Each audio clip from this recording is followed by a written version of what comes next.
continues. The final three will be revealed. New American Idol tomorrow night. Well,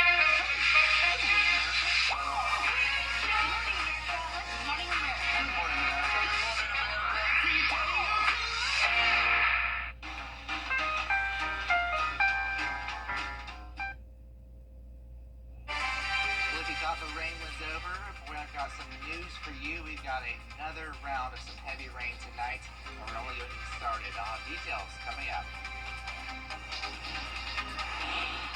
A sacred tradition of renewal and a powerful call for justice. How the Yamasee tribe is honoring their heritage and a young life lost. Live from Television Park, this is WJBF News Channel 6 at 11.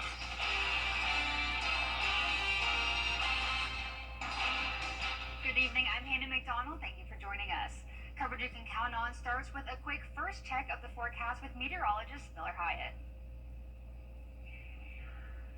Continuing to track the rainfall. Most accurate forecast with WJBF Live 5%.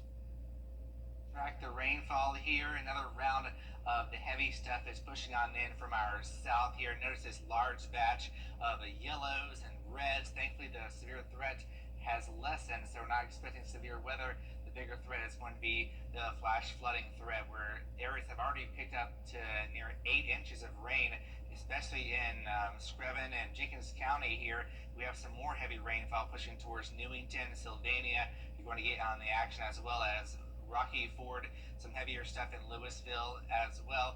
Zooming up to the north in Sparta, you're seeing some light to moderate rainfall. Same goes for Thompson.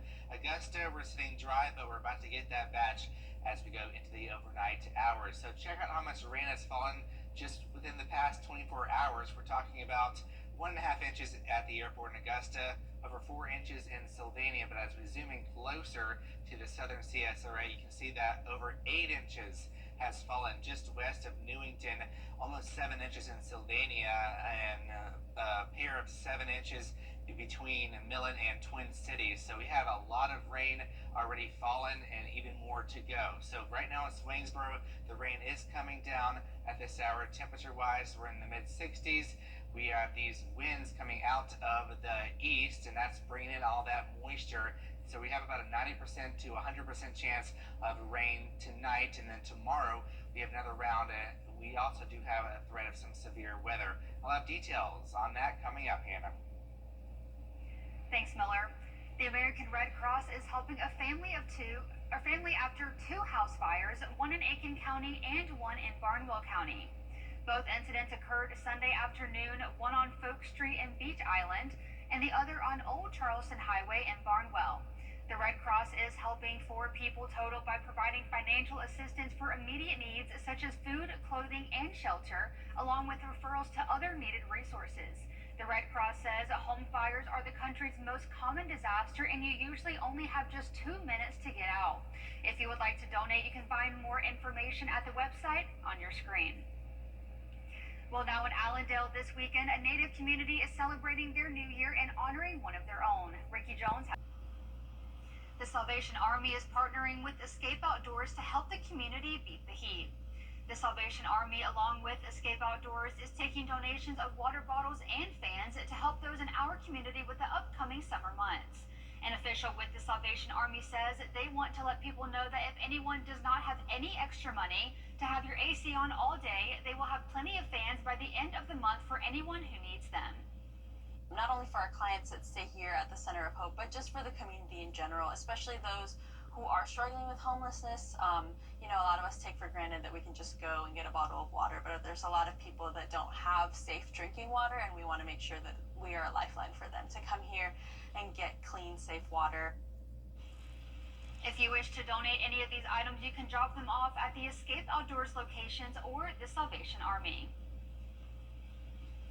Members of a local theater company are celebrating its anniversary with a new location. This year, 80th anniversary. Leaders held a ribbon-cutting ceremony at their new building on Ellis Street in the heart of the theater district. This is the first time the theater company has had a place they can call their own. After the ceremony, the Augusta players headed to the Imperial Theater for the opening of their new musical, Anastasia.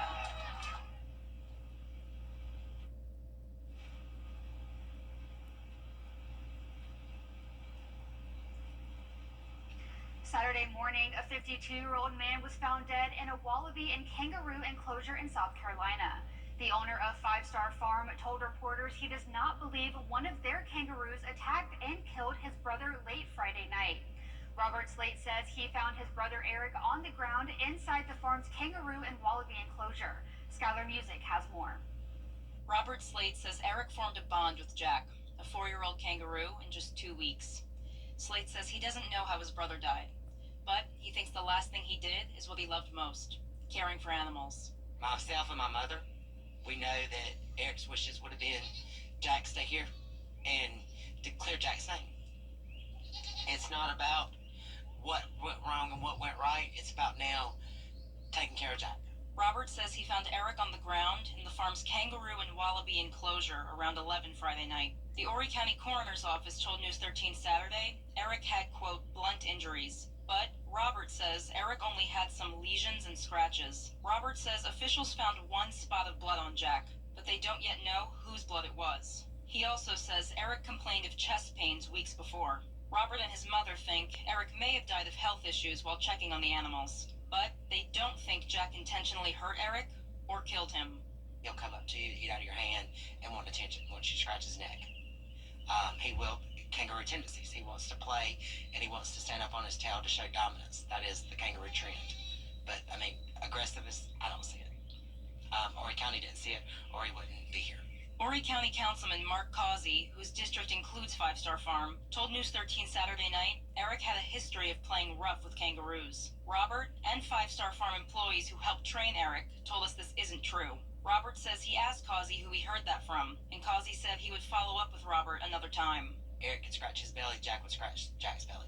Eric would take and jump around, Jack would jump around. So they were bonding enough that, do I feel like he was roughhousing with him? No. Do I feel like he was playing with him? Yes. Robert says officials found one beer near the enclosure Friday night. He says Eric was a drinker, but not in the past few months. Robert does not think alcohol played a role in Eric's death. The owner says the public can still safely visit the farm. All the enclosures are fenced in, and visitors are not allowed inside. The enclosures are padlocked so the animals can't escape, and if they did escape, the farm has perimeter fencing so the animals can't leave the property. He also says kangaroo experts might visit Five Star Farm this week to assess Jack's tendencies in his enclosure and to decide if Jack can stay in his new home. The public safety is the concern of Horry County as long as mine, and that's where we're going from forward with this. That's why they are talking to experts to make sure I'm doing what I need to do to keep everyone safe. Robert says Jack is being quarantined in his enclosure. He doesn't know if Jack will be euthanized until the Horry County Coroner's Office has Eric's final autopsy in just about 5 weeks. He also says he'll start planning Eric's funeral services on Monday. We have a threat of flooding again tomorrow, but then we add in a threat of some severe weather. I'll have details coming up. WJBF News Channel 6 on MeTV, WJBF 6.2. The News Channel 6 mobile app is now even better. Download it today.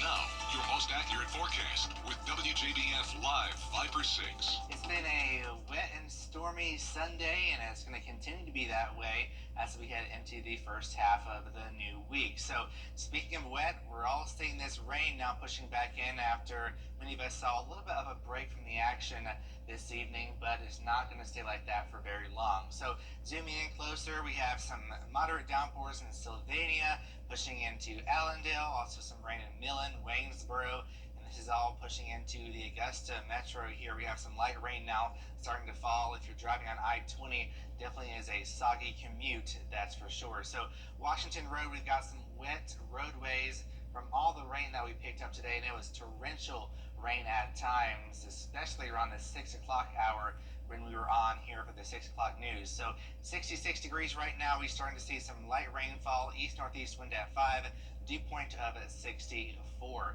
So the reason why we're seeing all this rain is an upper level low that continues to spin over Louisiana as it has been for quite some time, and that is still pumping in all this moisture. We also have this stationary front that's helping pick up some of these showers and thunderstorms. That's why we have that heightened flood threat that it continues overnight into your Monday. So Monday, 90% chance of rain and storms, 76 degrees. So at least the temperatures will be warmer tomorrow. Then we get back to the 80s on Tuesday, but we still do have a chance of rain and storms. It's going to become more scattered though, so it won't be widespread. And then the same goes for your Wednesday, and then we finally dry out after that. But focusing on tomorrow's threat for severe weather, the primary threat is going to be the heavy rain, gusty winds.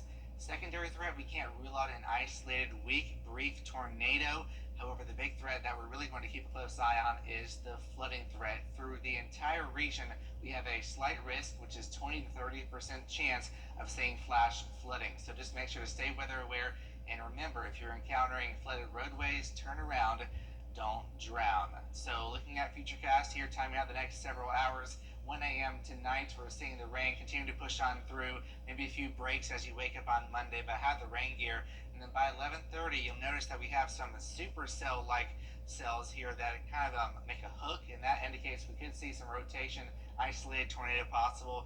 Many of these cells are looking like that around 1 p.m. as well, so that's why we have that tornado threat for tomorrow. Here's 3 p.m., some more supercells pushing on through. 6 p.m., maybe still some thunderstorms pushing on through our southern counties, but another break before even more storms roll on through, especially in the gusty area around 8 p.m. So you can just tell this is just relentless after each other, and that means we're going to have that continued severe threat as the storms push over areas that have already seen soaking rainfall. But thankfully, Tuesday is going to start to see more drier air push in. However, you still do have that threat for a shower or storm more scattered in nature. So how much rain are we talking about through Wednesday? Well, it really varies. If you see a heavy thunderstorm, you could pick up possibly up to 4 inches more.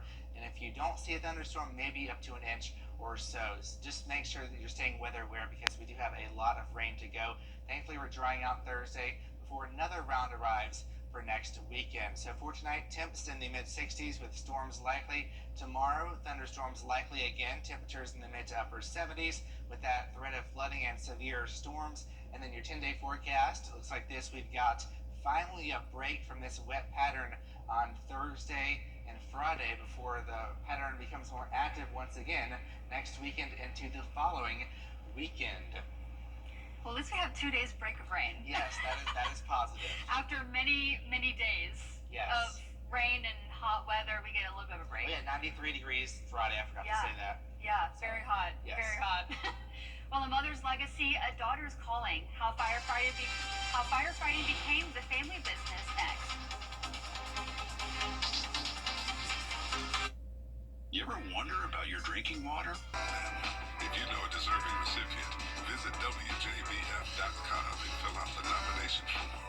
Celebrating Black Excellence 365, only on News Channel 6.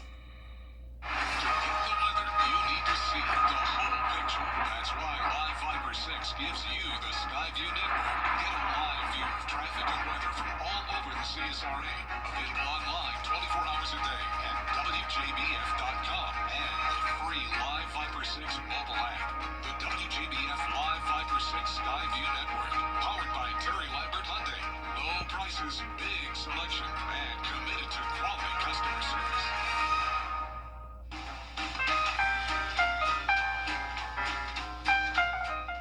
You can't always choose the weather, but you can choose your weather app. Go with the most accurate and most trusted, the Live Fiber 6 mobile app.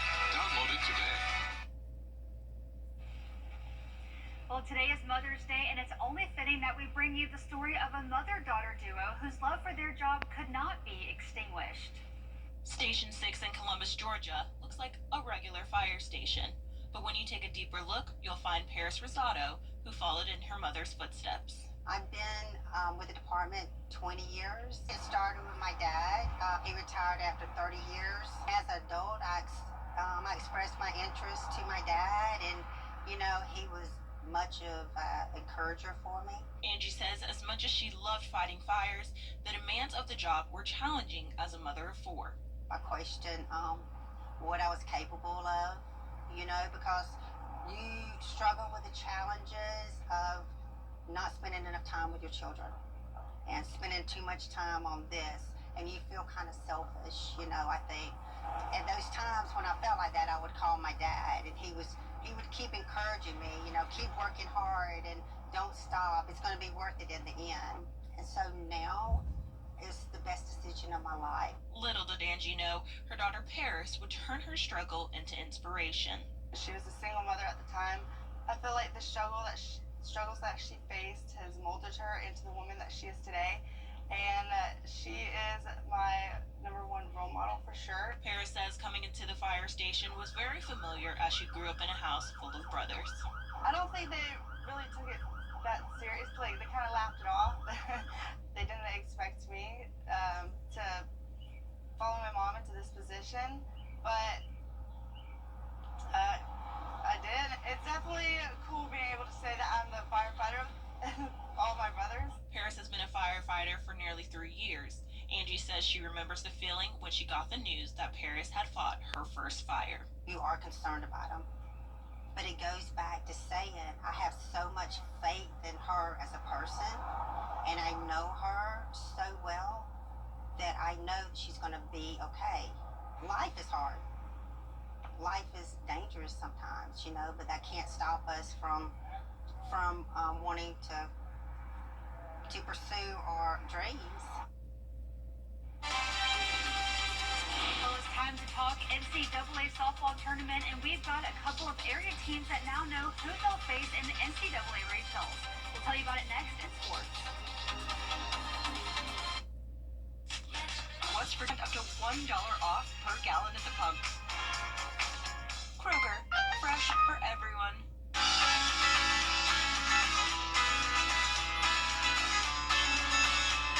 Follow News Channel 6 on Instagram.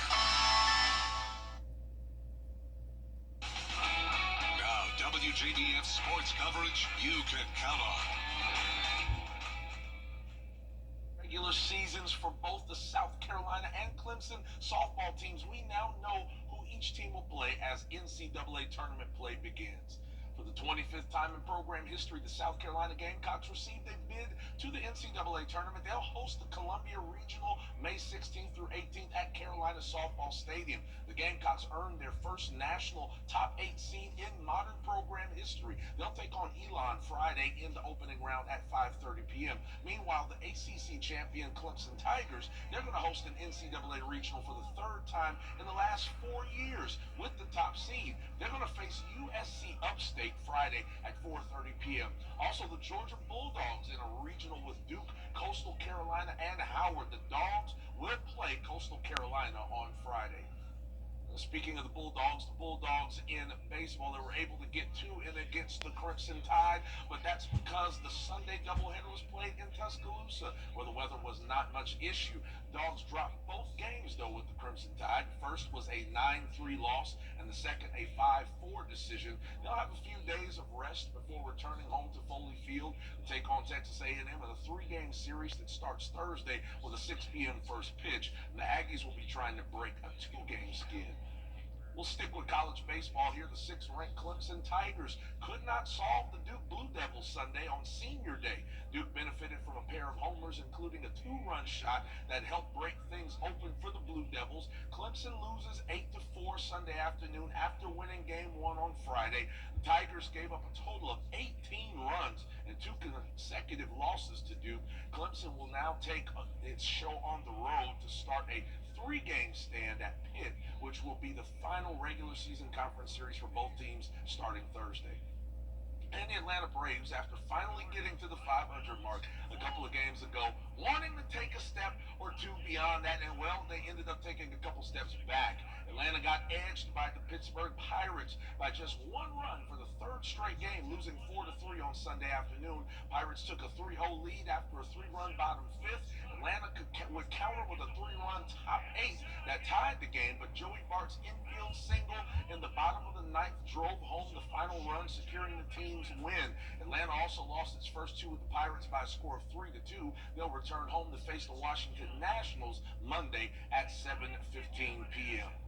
And Sunday's rain kept the Augusta Green Jackets off the field for the Mother's Day series finale with the Hickory Crawdads, with mother-specific experiences on tap. But the The sixth and final game in the series with Hickory was canceled, and it will not be made up. Now, Augusta will get Monday off before traveling east to start a 6-game stand with the Columbia Fireflies starting Tuesday. And finally, just a reminder, we had some weather-related cancellations and postponements for high school state tournament games on both sides of the river. And weather permitting, Midland Valley Softball will host North Augusta at 6:30 p.m. Monday, while North Augusta Baseball welcomes Gilbert into town at 6 p.m. Also on Monday, boys and girls tennis semifinals will be played Tuesday and Wednesday at host schools with rain dates on May 15th and 16th. And then Hannah, the Lakeside girls tennis team, they're still alive, and they'll hopefully be able to get a game in on the 13th or the 14th if Miller's forecast cooperates. So we'll see. Yeah. Lots of exciting things going on in sports. Absolutely. I gotta say, I am cheering for the Chanticleers. Are you? I have fellow alumni. Is that right? Yes, Sean's up. So, Wow. and Clemson, got to on the Clemson Tigers. Yeah. Georgia Bulldogs got a lot of big teams happening. Still some local stuff. Yeah. We'll be right back after this break. Nickelback and the Mike Costello Law Firm. At WJBF's Television Park Productions, our mission is to provide local businesses with top quality video and digital content at an affordable price. With decades of experience, our award-winning creative team will guide you step by step through the creative process, resulting in a successful marketing message for your brand. Over the years, we've helped hundreds of local businesses expand their voice. Visit WJBF.com/creative to find out how we can do the same for you.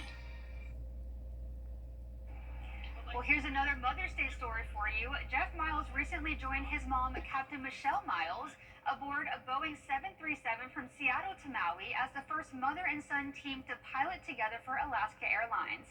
He says he always admired his mother for her extraordinary work, so this was a dream come true. Well, as we look at the forecast one more time, rain. As you know, it won't really stop until we get towards Thursday, followed by more rain. So just have the umbrella next to you the entire week. Umbrella, all the rain gear. Yes, everything. Rain boots.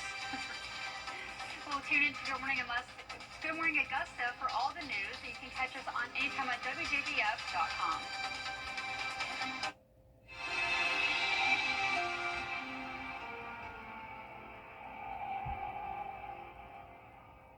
Morris Opticians